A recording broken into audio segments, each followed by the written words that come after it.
Oui, bonjour à toute ma famille Facebook. Bonjour à vous, mes frères et mes sœurs. Bonjour au monde entier. C'est Bisman le gourou officiel.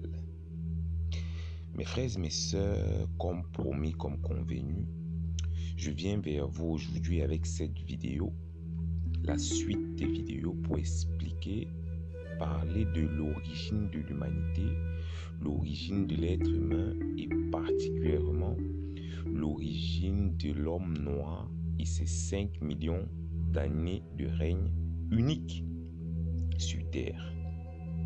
Mes frères et mes sœurs, ma précédente vidéo, je vous ai parlé des pseudo-dieux créateurs Anunnaki qui étaient venus sur Terre pour des raisons que nous allons découvrir bientôt.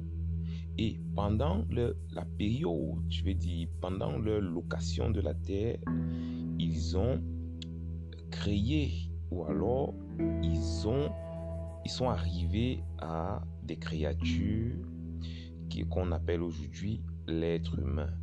Les buts, nous les verrons. Et mes frères et mes sœurs, Allalu, le Dieu Allalu, le créateur de l'espèce humaine, en premier et particulièrement noir. Qui est Allalu? D'où vient-il?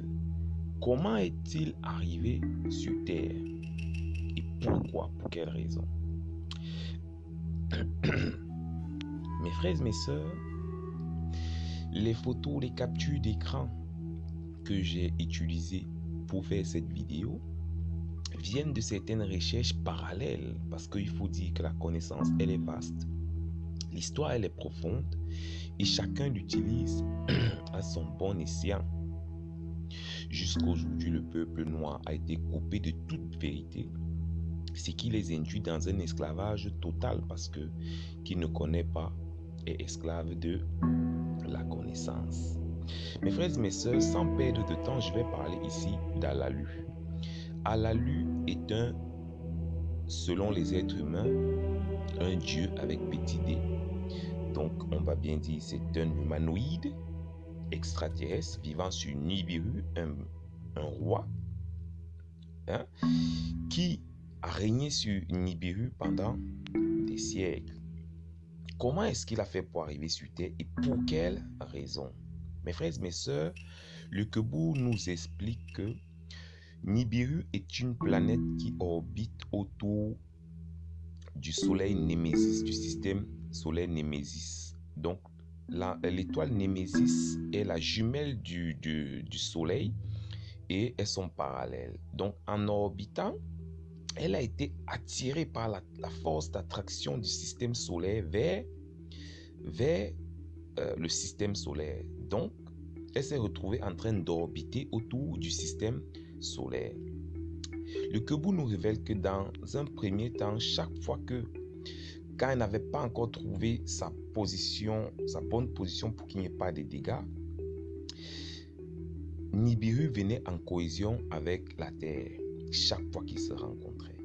Je précise ici là que Nibiru fait 3600 ans pour pouvoir faire un tour complet autour du Soleil, donc une orbite complète, alors que la Terre n'en fait que 365 jours et quelques et un quart. Et mes frères et mes sœurs, donc pendant tous ces crashs qui causaient des dégâts énormes sur Terre et aussi sur Nibiru, eux ayant déjà une version humanoïde développée, ils se sont penchés scientifiquement sur la question pour décaler l'orbite de Nibiru afin qu'elle ne puisse plus cogner ou alors se cracher avec la planète.